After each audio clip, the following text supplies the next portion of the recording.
Yang satu lagi tahu masuk enggak? Oke. Ya, gimana kebiasaan baru membaca firman Tuhan? Ada kesulitan apa tidak? Eva, Enggak, Pak. itu. Eva, kesulitannya bagaimana? Kebiasaan baru membaca firman Tuhan? Sejauh ini nggak ada kesulitan sih, Pak. Gitu. Berapa? Ada kesulitan apa tidak dengan kita mulai ada kebiasaan baru membaca firman Tuhan? Kemudian kita temukan Nggak ada sih, pesan Pak. apa yang ada di dalamnya. Ada, Nggak ada. tidak ada. Dari segi waktu mungkin kesulitan tidak ngatur waktu. Iya, mungkin dari segi waktu agak kesulitan.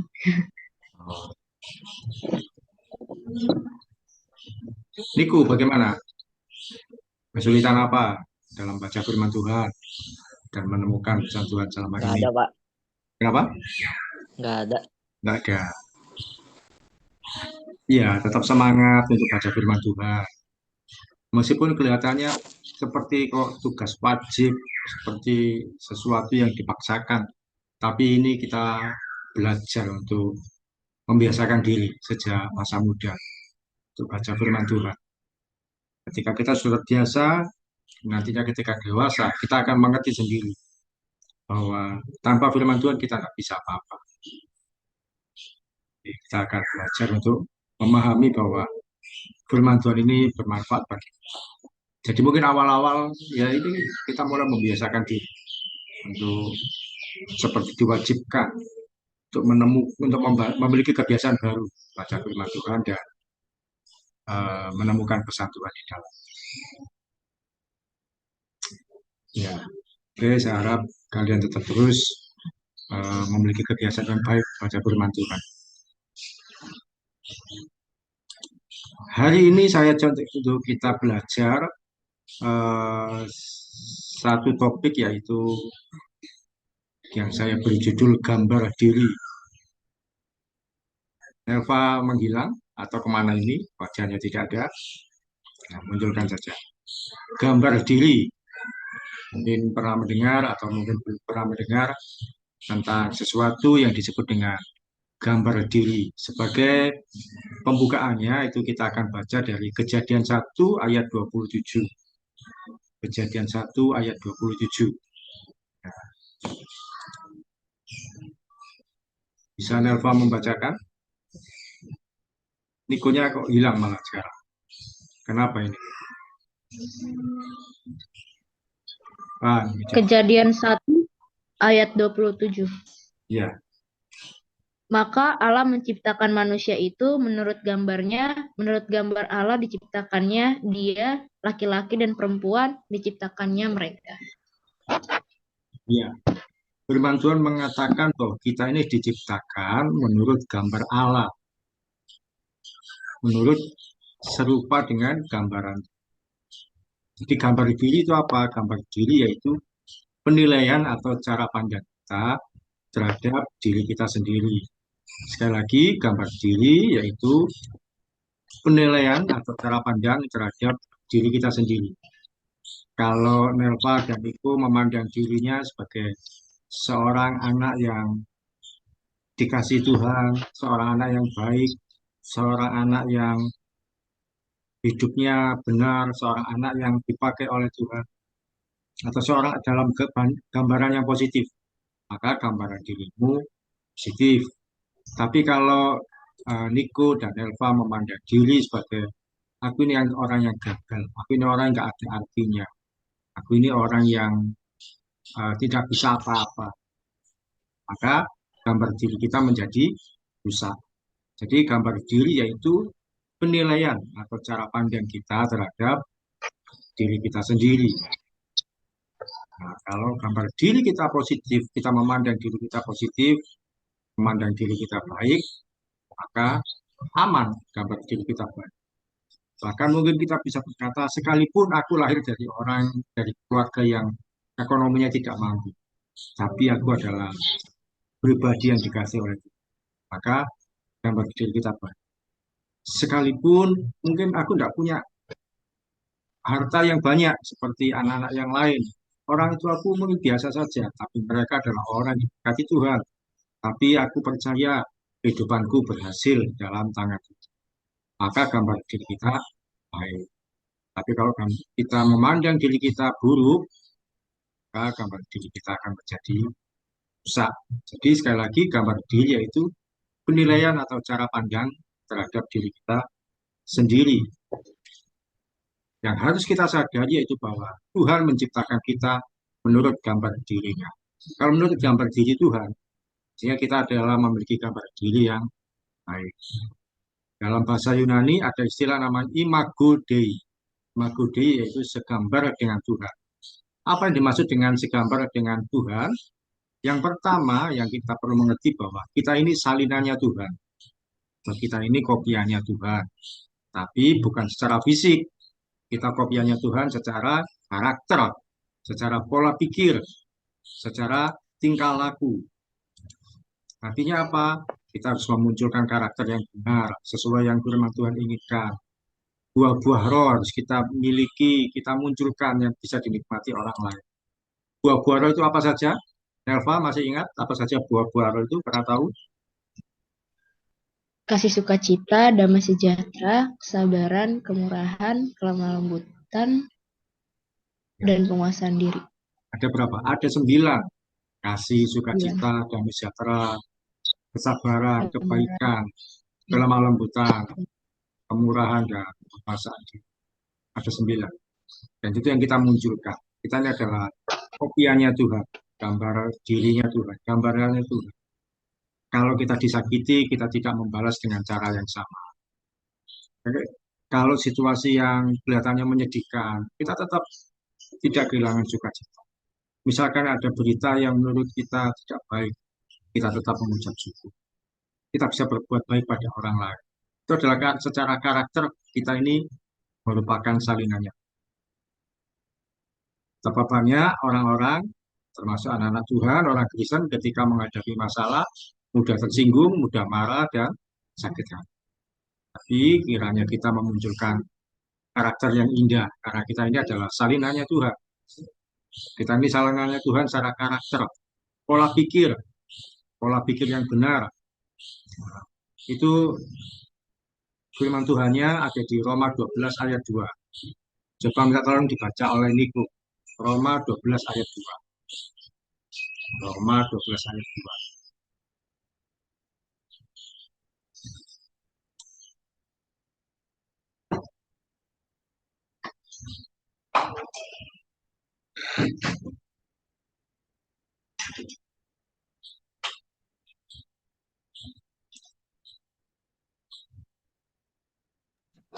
Sudah ketemu? Roma 12 ayat 2. Janganlah kamu menjadi serupa dengan dunia ini, tetapi berubahlah oleh pembaharuan budimu, sehingga kamu dapat membedakan manakah kehendak Allah, apa yang baik, yang berkenan kepada Allah, dan yang sempurna. Ya, di situ dikatakan bahwa kita harus memiliki pola pikir, pembaruan budi yang baik sesuai dengan firman Tuhan. Pikiran kita harus sama seperti Kristus, tidak mengikuti pola pikir dunia. Kalau pola pikir dunia, saya diperlakukan jahat, saya akan berlaku jahat juga. Bahkan pola pikir dunia yang sekarang ini sedang berkembang. Kalau kalian mengikuti tentang K-pop atau Korea, orang-orang Korea Selatan yang punya budaya K-pop, tahu ya K-pop? Nah, itu terkenal bukan cuma lagunya, bukan cuma gaya pakaiannya, bukan cuma gerakannya, tapi artis-artis Korea Selatan itu mereka punya eh, gaya hidup begini. Mereka tidak mau tua, karena itu ada istilah namanya forever young. Pernah dengar kata itu? Forever young. Jadi mau jadi orang muda selamanya. Ketika umur 30 tahun, mereka merasa tua. Dan mereka tidak mau tua, forever young. Apa yang dilakukan ketika sudah umur 30 tahun? Sebagian besar artis-artis Korea yang cantik-cantik atau yang ganteng-ganteng, yang putih-putih, mereka melakukan apa? Bunuh diri karena tidak mau mencapai usia yang. Dan itu kan pola pikir dunia yang tidak perlu kita ikuti. Mereka bunuh diri dengan cara apapun, terjun bebas, banyak kan terjun bebas, atau minum pil yang terlalu banyak. Dan itu adalah pola pikir dunia yang tentu kita tidak bisa. Jadi kita ini salingannya Tuhan secara karakter, secara pola pikir, dan secara perilaku. Secara tingkah laku orang harus melihat bahwa ada Tuhan di dalam. Kita ini segambar dengan Tuhan, yang pertama karena kita ini salingan Tuhan. Yang kedua, karena kita ini berharga dalam pandangan. Jadi kita segambar dengan rupa Tuhan karena kita salingannya Tuhan. Yang kedua, karena kita berharga dalam pandangan Tuhan. Ayatnya ada di Yesaya 43 ayat 4. Ya, tolong Nelva membaca. Yesaya 43 ayat 4. Saya pasal 43 ayat 4. Ini ayat yang terkenal sekali.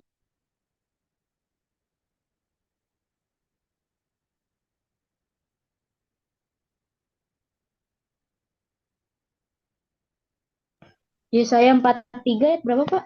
Ayat 4. Yesaya 43 ayat 4. Oleh karena engkau berharga di mataku dan mulia, dan aku ini mengasihi engkau, maka aku memberikan manusia sebagai gantimu dan bangsa-bangsa sebagai ganti nyawamu. Ya, di bagian pertama itu dituliskan, oleh karena engkau berharga di mataku, di mata Tuhan, dan mulia. Kita ini berharga, mulia di hadapan Tuhan, dan Tuhan mengasihi. Jadi di hadapan Tuhan kita ini berharga, kita ini mulia, kita ini dikasih Tuhan. Nah, Tuhan memberikan yang terbaik bagi kita. Di hadapan Tuhan kita ini berharga, di hadapan Tuhan kita ini mulia. Jadi terserah apapun orang lain memandang kita, terserah orang lain menganggap kita seperti apa. Di hadapan Tuhan kita ini mulia. Di hadapan Tuhan kita ini berharga. Kalian tahu barang berharga selalu disimpan di mana? Di tempat yang indah, di tempat yang orang itu bisa melihat dengan eh, penuh perhatian. Perhiasan selalu ditempatkan di tempat yang terbaik. Coba kalau barang-barang yang tidak berharga akan diletakkan sembarangan saja. Sapu atau mungkin tempat sampah atau kain lap yang tidak terlalu berharga, dia akan berkeliaran di mana-mana. Tapi yang namanya barang berharga akan disimpan di tempat yang mulia, tempat yang aman, yang di hadapan Tuhan, baik Nelva maupun Niko, ada pribadi yang berharga di hadapan dan Tuhan mengasihi.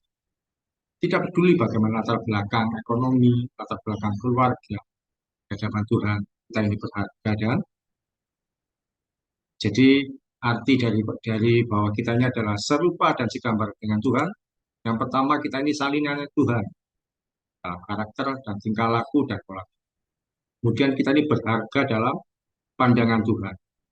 Kalau kalian tahu, eh, malaikat kalau berbuat salah sama Tuhan dihukum, dibuatkan neraka. Tapi manusia ketika berbuat salah, Tuhan Yesus datang untuk mati bagi kita dan menyediakan pengampunan bagi setiap. Satu ayat lagi bahwa kita ini berharga dalam pandangan Tuhan. Coba diminta tolong dibaca Niko di Keluaran pasal 19. Keluaran pasal 19 ayat yang kelima. Keluaran pasal 19 ayat yang kelima.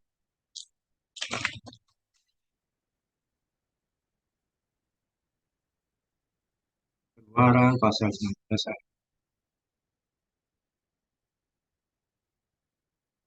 Sudah ketemu? Silakan.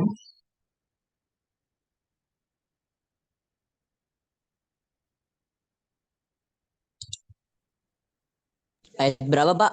Ayat yang kelima. Keluaran 19 ayat 5.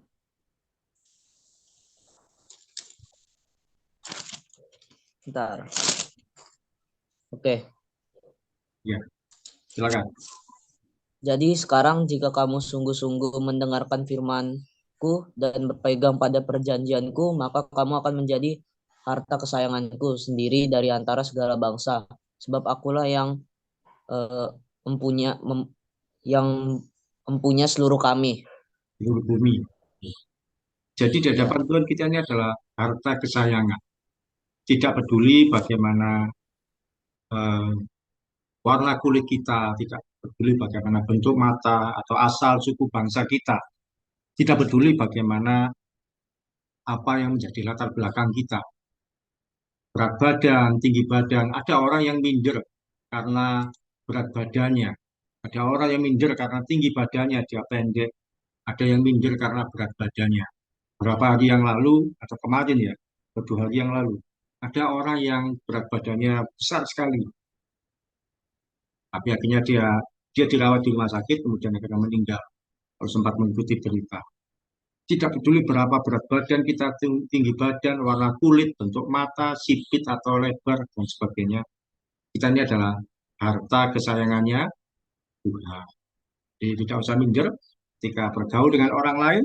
Mungkin orang lain memandang kita remeh, memandang kita rendah, sinis, tapi baik Niko maupun Elva adalah harta kesayangannya. Sebab Tuhan yang punya seluruh. Kemudian poin yang ketiga yang mau saya sampaikan, bahwa kita ini segambar dengan Tuhan, kita ini salinannya Tuhan, kita ini berharga dalam pandangan Tuhan. Kemudian yang ketiga, bahwa Tuhan memiliki rencana yang indah atas hidup kita. Ketahuilah bahwa bagaimanapun situasi yang kita hadapi saat ini, apakah itu situasi tidak menyenangkan, apakah kita mengalami situasi yang tidak kita inginkan, Tuhan punya rencana yang indah, yang mulia, dan yang istimewa. Coba minta tolong dibaca Nelva di Yeremia 29 ayat 11. Yeremia 29 ayat 11.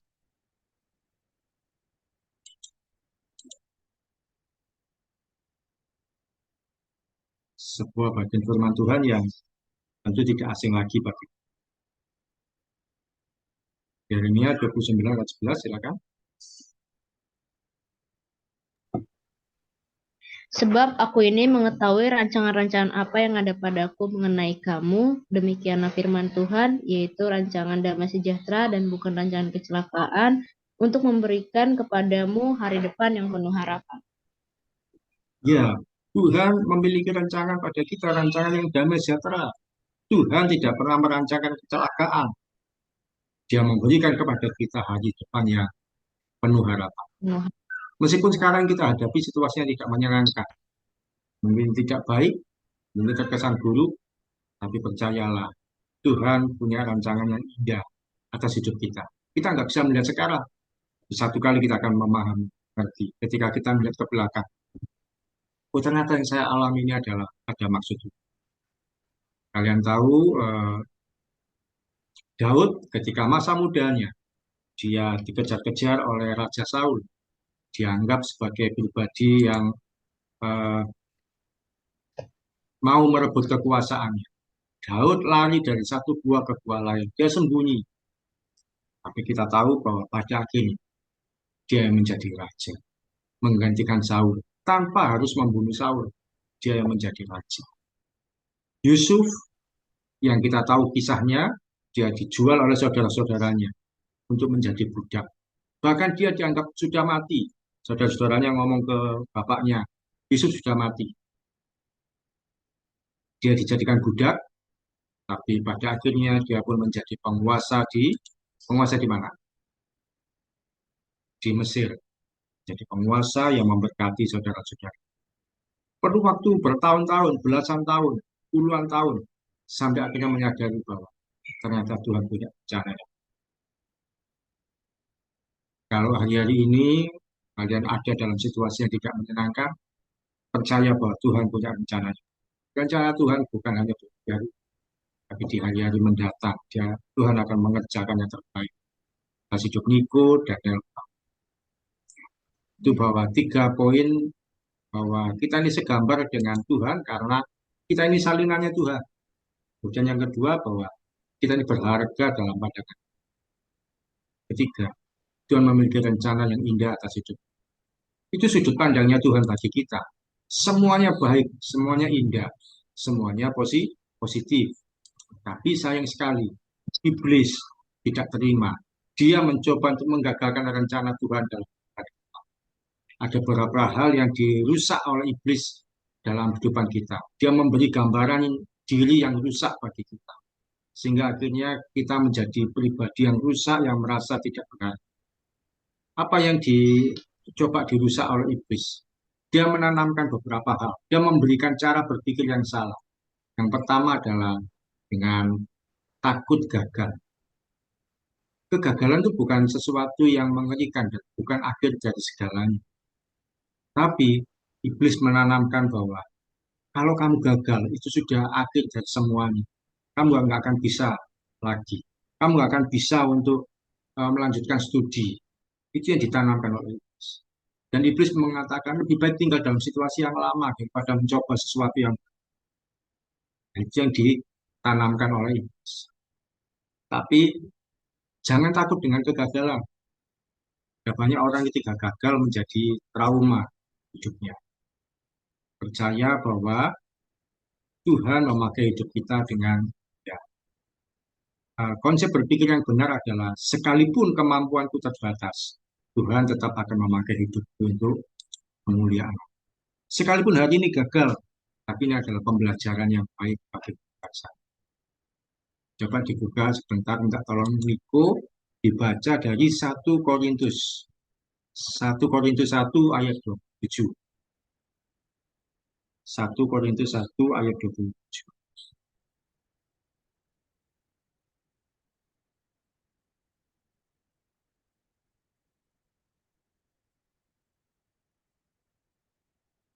1 Korintus 1 ayat 27 sampai 28. Silakan.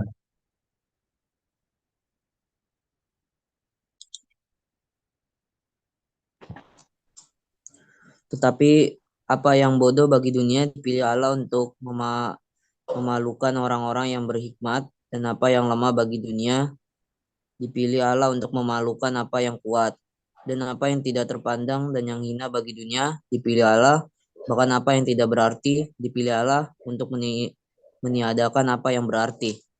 Ya, yang dipilih Tuhan itu siapa? Ternyata adalah orang yang bodoh, orang yang lemah, orang yang tidak terpandang, yang hina, bahkan yang tidak berarti. Itu yang Tuhan pilih. Jadi jangan takut gagal.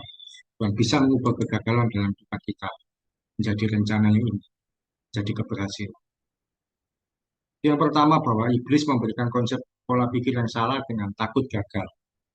Jangan takut dengan kegagalan, nah, Tuhan bisa memakai hidup kita lebih baik lagi. Pola pikir yang kedua yang disampaikan oleh iblis yang membuat kita ini tidak berdaya yaitu takut ditolak. Penolakan membuat seseorang menjadi lemah, menjadi minder, dan tidak percaya diri. Bahkan mungkin kita berpendapat, oh kalau orang yang baik, yang terhormat oleh orang yang kaya, pendapatnya pasti diakui, disetujui oleh semua orang. Itu konsep berpikir yang salah. Jangan takut bahwa uh, Tuhan itu menerima kita. Jangan takut dengan penolakan. Miliki konsep berpikir yang benar. Bahwa aku tidak takut menghadapi orang yang mengejek dan menolak aku. Karena aku hidup untuk menjadi terang. Saya tidak takut dengan penolakan dari manusia. Jangan takut dengan penolakan dari manusia. Sebab Tuhan itu menerima kita apa adanya. Salah satu bagian firman Tuhan yang bisa dibaca, Elva, dibaca dari 1 Samuel pasal 16. 1 Samuel 16 ayat yang ke-7. Ini tentang Daud ketika mau menghadapi. Bukan, Daud yang ketika mau diurapi menjadi raja. Silakan, 1 Samuel pasal 16 ayat 7. Tetapi berfirmanlah Tuhan kepada Samuel, janganlah pandang parasnya atau perawakannya yang tinggi, sebab aku telah menolaknya. Bukan yang dilihat manusia, yang dilihat Allah. Manusia melihat apa yang di depan mata, tetapi Tuhan melihat hati. Iya, Tuhan itu melihat hati. Tuhan tidak melihat apa yang ada di penampilan manusia. Manusia melihat penampilan, tetapi Tuhan melihat. Miliki konsep berpikir yang benar. Saya tidak takut dengan penolakan dari manusia. Sebab Tuhan Yesus sudah menerima saya apa adanya. Kalau ada orang lain yang mengejek kita, mengolok kita, tidak usah terlalu ditanggapi, biarkan saja. Sebab Tuhan sudah menerima. Jadi, iblis menanamkan konsep berpikir yang salah, yaitu dengan takut gagal. Padahal kalau orang gagal itu dia bisa memahami, belajar lebih baik lagi. Tidak ada orang yang sempurna. Jangan bisa mengalami kegagalan demi kegagalan. Tapi seorang yang benar, seorang yang baik, berpikir positif, ketika dia mengalami kegagalan, dia tidak menyerah. Dia bangun lagi dan memulai yang.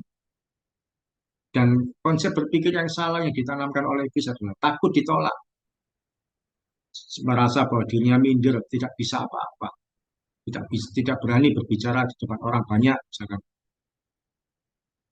Tapi memiliki konsep berpikir yang benar bahwa Tuhan sudah menerima saya. Saya tidak takut dengan penolakan dari musuh. Dan yang ketiga, konsep yang ditanamkan oleh iblis adalah eh, takut masa lalu.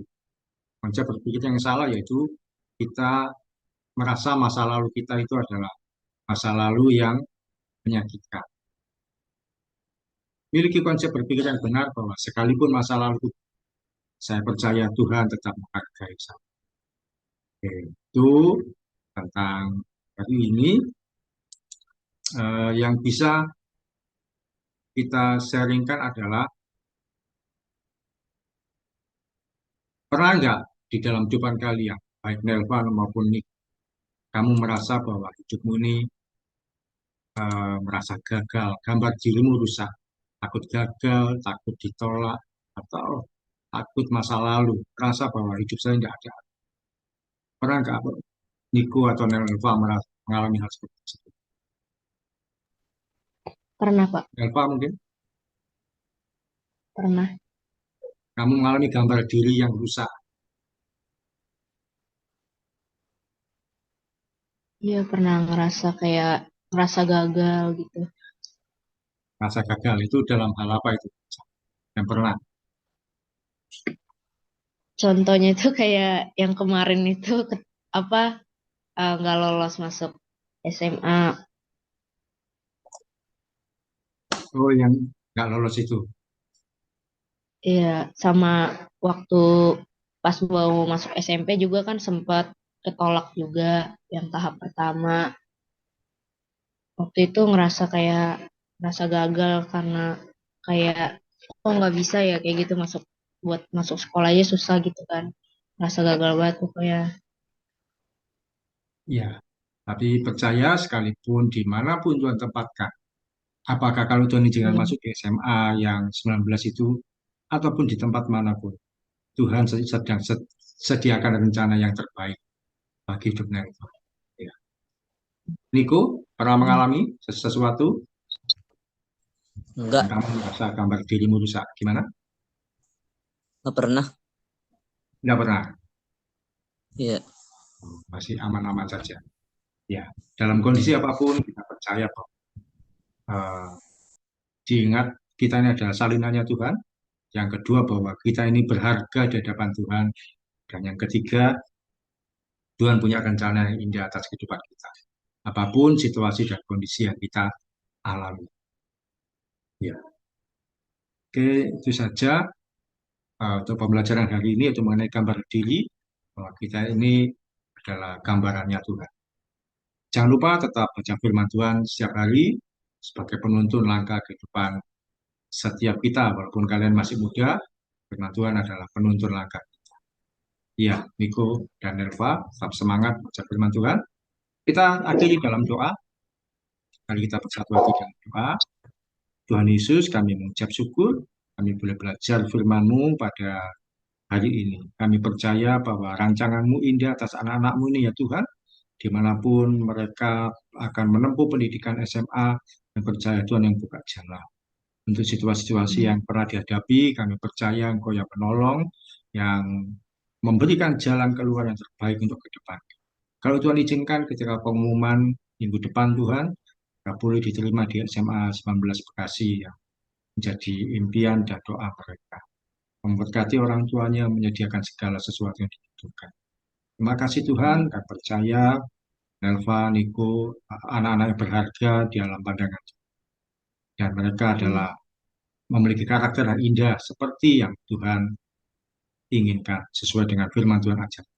Terima kasih Tuhan Yesus, kami akhiri pertemuan pada hari ini.